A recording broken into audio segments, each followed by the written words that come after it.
ഇന്ന് ഞാൻ സംസാരിക്കാൻ പോകുന്നത് വളരെ സാധാരണമായി കുഞ്ഞുങ്ങളിൽ കാണുന്ന ഒരു അസുഖത്തിനെ കുറിച്ചാണ്. പക്ഷേ ഈ അസുഖം മാതാപിതാക്കൾക്ക് ഭയങ്കര ടെൻഷൻ ഉണ്ടാക്കുന്ന ഒരു കാര്യമാണ്. കുഞ്ഞുങ്ങളിലെ ഹെർണിയ. ഹെർണിയ എന്ന് വെച്ചാൽ എന്താണ്? ഹെർണിയ എന്ന് വെച്ചാൽ കുഞ്ഞുങ്ങൾ അല്ലെങ്കിൽ വലിയവരുടെ മസിലിൻ്റെ ഇടയിൽ കൂടെ ഒരു ദ്വാരത്തിൽ കൂടെ വയറിൻ്റെ അകത്തുള്ള കുടലോ വേറെ കൊഴുപ്പിൻ്റെ അംശമോ തള്ളി വരുന്നതാണ്.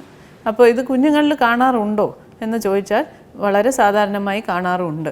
കുഞ്ഞുങ്ങളിൽ ജന്മനാൽ 2-3 സ്ഥലങ്ങളിൽ ദ്വാരങ്ങൾ ഉണ്ടാവും. അപ്പോൾ ആ ദ്വാരം അടയാണ്ടിരിക്കുമ്പോൾ കുഞ്ഞുങ്ങളിലും ഹെർണിയ കാണാറുണ്ട്. വലിയവരിൽ കാണുന്ന ഹെർണിയ മസിലിൽ വീക്ക്നെസ്, വല്ല ഓപ്പറേഷൻ വേറെ പരിക്ക് പറ്റിയാലോ അങ്ങനെ വരുന്ന മസിലിലെ വീക്ക്നെസ് കൊണ്ടും ഹെർണിയ വരാം.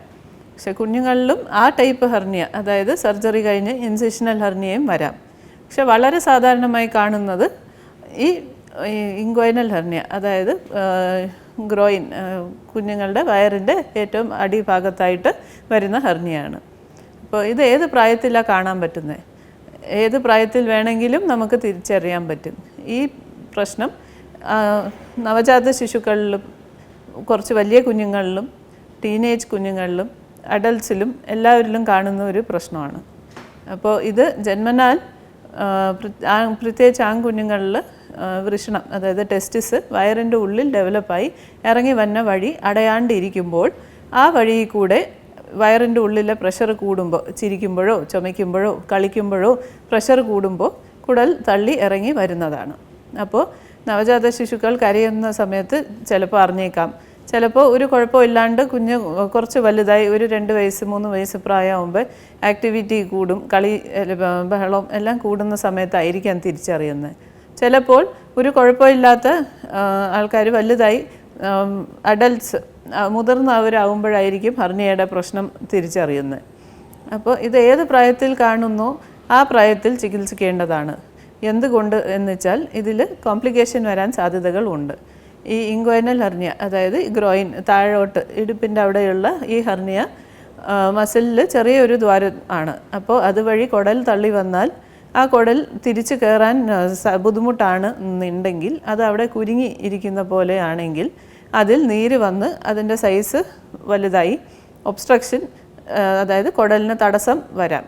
അപ്പോൾ അങ്ങനെ വരുമ്പോൾ ആ കുടലിലോട്ടുള്ള രക്തസഞ്ചാരം നഷ്ടപ്പെടാം. അപ്പോൾ ആ ഭാഗം ഡാമേജ്, ദ്രവിച്ചു പോകുന്ന പോലെ ആവാം. അങ്ങനെ വരുമ്പോൾ വളരെ സീരിയസ് ആയ സെപ്സിസ് പോലത്തെ കോംപ്ലിക്കേഷനിലോട്ട് പോകാം. അപ്പോൾ നമ്മൾ ഈ ഹെർണിയ കണ്ടുപിടിക്കുമ്പോൾ വളരെ ഡിലേ ഇല്ലാണ്ട്, വളരെ താമസം ഇല്ലാണ്ട് നേരത്തെ അതിനെ ചികിത്സിച്ച് റിപ്പയർ ചെയ്യേണ്ടതാണ്. അപ്പോൾ ഈ സാധാരണ കാണുന്ന ഇൻഗ്വൈനൽ ഹെർണിയ ആൺകുഞ്ഞുങ്ങളിലും പെൺകുഞ്ഞുങ്ങളിലും കാണുന്നതാണ്. അപ്പോൾ അത് ഒരേ സർജറിയാണ്. ആ സർജറിയിൽ നമ്മൾ ഈ ദ്വാരത്തിനെ ഒരു സ്റ്റിച്ച് വഴി അടച്ച് വയ്ക്കും. എന്നിട്ട് മസിലിൻ്റെ ഓപ്പണിങ് അത് ക്ലോസ് ആക്കി വയ്ക്കും. അപ്പോൾ ഇത് തുറന്ന ശസ്ത്രക്രിയ, അതായത് ഓപ്പൺ സർജറി വഴിയോ താക്കോൽ ദ്വാര ശസ്ത്രക്രിയ വഴിയോ ചെയ്യാം. കുഞ്ഞുങ്ങളിൽ ഇതിൻ്റെ മുറിവ് വളരെ ചെറിയ നീളമായിരിക്കും, ഒരു 1.5-2 സെൻറ്റിമീറ്റർ നീളത്തിലായിരിക്കും ചെയ്യുന്നത്. ഇതിന് വലിയ വേദന ഉണ്ടാവാറില്ല.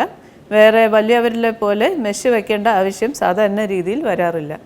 ഇതിൻ്റെ കുറച്ച് കോംപ്ലിക്കേറ്റഡ് ടൈപ്പ് ഹെർണിയയിലാണ് നമ്മൾ ചിലപ്പോൾ മെഷൊക്കെ വെക്കേണ്ടി വരുന്നത്. അല്ലെങ്കിൽ ഒരു തവണ ചെയ്തു വീണ്ടും വരുന്നു, റിക്കറൻറ്റ് ഹെർണിയ. അത് വേറെ ജന്മനാലുള്ള സിൻഡ്രോംസിലൊക്കെയാണ് കാണുന്നത്. അപ്പോൾ അങ്ങനത്തെ കുഞ്ഞുങ്ങൾക്ക് നമ്മൾ രണ്ടാമത് ചെയ്യുമ്പോഴാണ് മെഷൊക്കെ വയ്ക്കുന്നത്.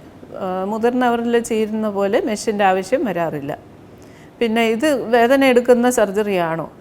വേദന എല്ലാ സർജറിയിലും കാണും. പക്ഷേ അത് താരതമ്യം വെച്ച് നോക്കുമ്പോൾ ഇത് വളരെ സിമ്പിൾ സർജറിയാണ്, വലിയ വേദന ഇല്ലാത്തതാണ്. കുഞ്ഞുങ്ങൾ യൂഷ്വലി അന്ന് വൈകുന്നേരം തന്നെ ഭയങ്കര ആക്റ്റീവായി തിരിച്ച് അവരുടെ കളി, ബാക്കി ഓട്ടം ചാട്ടം ആ പണിയിലേക്കൊക്കെ പോകുന്നതാണ്. കുഞ്ഞുങ്ങളെ പിടിച്ച് റെസ്റ്റ് എടുപ്പിക്കേണ്ട കാര്യമുണ്ടാവാറില്ല. അവർക്ക് വേദന വരുവാണെങ്കിൽ അവർ ആ ആക്ടിവിറ്റി ചെയ്യാണ്ട് ഇരിക്കും. അതായത് അവർ സൈക്കിൾ ചവിട്ടാൻ നോക്കുവോ, പടി കയറി ഇറങ്ങുവോ, ഓടുവോ ചാടുവോ ചെയ്യുമ്പോൾ വേദന എടുക്കുവാണെങ്കിൽ 1-2 ദിവസത്തേക്ക് കുഞ്ഞ് സ്വാഭാവികമായി സൂക്ഷിക്കും. അപ്പോൾ നമ്മൾ അവരെ പിടിച്ച് കിടത്തി ബെഡ് റെസ്റ്റ് പോലെ ഒന്നും എടുപ്പിക്കേണ്ട, അവരെ ഫ്രീ ആയിട്ട് വിടുക. അപ്പോൾ ഇത് സർജറി പൂർണ്ണമായും മയക്കിയിട്ട് ജനറൽ അനസ്തീഷ്യയിലേ ചെയ്യാൻ പറ്റുള്ളൂ. അപ്പോൾ അതിൻ്റേതായ അനസ്തീഷ്യ സംബന്ധിച്ച് റിസ്ക് കുറയ്ക്കാനായിട്ട് നമ്മൾ ഫാസ്റ്റിംഗ് സ്റ്റേറ്റ് നോക്കണം, വേറെ ഇൻഫെക്ഷൻ ഒന്നും ഇല്ലാത്ത സമയം നോക്കണം, കുഞ്ഞിന് വേറെ ബുദ്ധിമുട്ടുകൾ ഒന്നും ഇല്ലാത്ത നോക്കിയിട്ട് അനസ്തീഷ്യ ചെക്ക് എല്ലാം ചെയ്തിട്ടേ ഈ സർജറി ചെയ്യാൻ പറ്റുള്ളൂ. പിന്നെ താക്കോൽ ദ്വാര ശസ്ത്രക്രിയ വഴി ഹെർണിയ റിപ്പയറിൽ ബെനിഫിറ്റ് ഉണ്ടോ എന്ന് ചോദിച്ചാൽ അതിൻ്റെ മുറിവുകളുടെ പാട് വളരെ ചെറുതായിരിക്കും. ഒരു ടെലിസ്കോപ്പ് ഇൻസർട്ട് ചെയ്യാനായിട്ട് ഒരു കുഞ്ഞു മുറിവും പിന്നെ 2 ഇൻസ്ട്രുമെൻറ്റ്സ് ഇൻസർട്ട് ചെയ്യാൻ. അപ്പോൾ ടോട്ടൽ മുറിവിൻ്റെ ലെങ്ത്ത് മറ്റേ ഇൻസിഷൻ്റെ അത്രയൊക്കെ തന്നെ ഉണ്ടാവുള്ളൂ.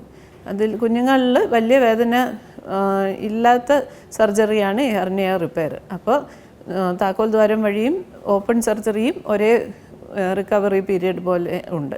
അപ്പോൾ ഇത് സാധാരണമായി ഡേ കെയർ ആയിട്ട് ചെയ്യാം. അതായത് രാവിലെ വന്ന് അഡ്മിറ്റ് ആവുക, സർജറി കഴിഞ്ഞ് വൈകുന്നേരം പോവുക. പക്ഷേ ഇതെല്ലാം നേരത്തെ ചെക്കപ്പ് എല്ലാം ചെയ്ത് കുഞ്ഞ് ഫിറ്റാണോ, അനസ്തീഷ്യ ചെക്ക് എല്ലാം ക്ലിയർ ആണോ എന്ന് നോക്കിയിട്ടേ ചെയ്യാറുള്ളൂ. വളരെ കുഞ്ഞ് ബേബീസ് ആണെങ്കിൽ നമ്മൾ അവരെ ആശുപത്രിയിൽ സർജറി കഴിഞ്ഞ് ഒരു രാത്രി കിടത്തി ഒബ്സർവേഷൻ ചെയ്യേണ്ടതാണ്. പിന്നെ കുഞ്ഞുങ്ങളിൽ വേറെ ഹെർണിയ വരാറുണ്ട്. പൊക്കിളിൻ്റെ അവിടുത്തെ ഹെർണിയ, അംബലിക്കൽ ഹെർണിയ, ഇതും വളരെ സാധാരണമായി ഉണ്ടാകും. മിക്ക നവജാത ശിശുക്കൾക്കും ഈ പൊക്കിൾ കൊടിയുടെ അവിടെ ഉണങ്ങാണ്ട് മസിൽ പതുക്കനെ അടഞ്ഞ് വരുന്ന സമയത്ത് പൊക്കിൾ കൊടിയുടെ അവിടെ ഒരു തള്ളൽ, അതായത് ഒരു മുഴ കാണാറുണ്ട്. അപ്പോൾ അത് കണ്ടാൽ ചിലപ്പോൾ പേടിയാവുന്ന സൈസ് വരെയും വരാം. വളരെ വലുതായിട്ട് ഈ തൊലി സ്കിൻ മാത്രം സ്ട്രെച്ചായി ഇരിക്കും. അപ്പോൾ കുഞ്ഞ് കരയുമ്പോൾ ഒക്കെ ഇതൊരു ബൾബ് പോലെ തള്ളി വരും. അപ്പോൾ മാതാപിതാക്കൾക്ക് വളരെ ടെൻഷനാണ്, അത് താഴുമോ ഇല്ലയോ. ഇപ്പോൾ കുഞ്ഞ് കുറച്ചും കൂടെ പ്രായം വയ്ക്കുമ്പോൾ ഒരു 3-4 മാസമൊക്കെ ആകുമ്പോൾ അവർ കമരാനുള്ള ശ്രമം നടത്തുമ്പോൾ അവരുടെ മസിൽ പേശികളിലെ ശക്തി വരുമ്പോൾ ഈ ദ്വാരം തനിയെ അടഞ്ഞു പോകാറുണ്ട്. നമ്മൾ ഒരു 1.5 വയസ്സ് വരെയും കുഞ്ഞിന് സമയം കൊടുക്കണം. ഇത് അടഞ്ഞു വന്നാൽ സർജറി ഇല്ലാണ്ട് തന്നെ ഇത് ശരിയാവും. ചില കുഞ്ഞുങ്ങൾക്ക് ഈ ദ്വാരം വലുതായിട്ട് ഇരിക്കും, അടയാണ്ടിരിക്കും. അപ്പോൾ മാത്രം നമ്മൾ ഒരു 1.5-2 വയസ്സ് പ്രായമാകുമ്പോൾ സർജറി ചെയ്ത് ഈ ദ്വാരത്തിനെ അടയ്ക്കേണ്ടതുണ്ട്. പിന്നെ കുഞ്ഞുങ്ങളിൽ ഈ ഹൈഡ്രോസീൽ എന്ന് പറഞ്ഞാൽ എന്താണ്? കുഞ്ഞുങ്ങളിൽ പ്രത്യേകിച്ച് ഈ ഹെർണിയ വരുന്നത് ആ ദ്വാരം വളരെ ചെറുതായി ഇരിക്കുമ്പോൾ അതിൽ കൂടെ കുടലിന് തള്ളി വരാനുള്ള സ്ഥലമില്ല. പക്ഷേ കുടൽ ചുറ്റുമുള്ള ഫ്ലൂയിഡ് ഇറങ്ങി വരുന്നതാണ് ഹൈഡ്രോസീൽ. അപ്പോൾ ഇതിൻ്റെ ചികിത്സയും സർജറിയാണ്. സർജറി ഈ ഹെർണിയയ്ക്ക് ചെയ്യുന്ന സെയിം ഹെർണിയോട്ടമി എന്ന് പറഞ്ഞ സർജറിയാണ്. അപ്പോൾ അത് നമ്മൾ സാധാരണ 1 വയസ്സായിട്ടും ഈ ദ്വാരം അടയാണ്ടിരിക്കുമ്പോഴാണ് ചെയ്യുന്നത്. പിന്നെ കുഞ്ഞുങ്ങളിൽ വേറെ പല തരത്തിലെ ഹെർണിയകളുണ്ട്. ഇൻറ്റേർണൽ ഹെർണിയ ഉണ്ട്, വേറെ അല്ലാത്ത പോസ്റ്റ് ഓപ്പറേറ്റീവ് ഇൻസിഷണൽ ഹെർണിയൊക്കെ വരാം. അപ്പോൾ അതൊക്കെ വേറെ ഒരു ദിവസം സംസാരിക്കുന്നതായിരിക്കും. നന്ദി.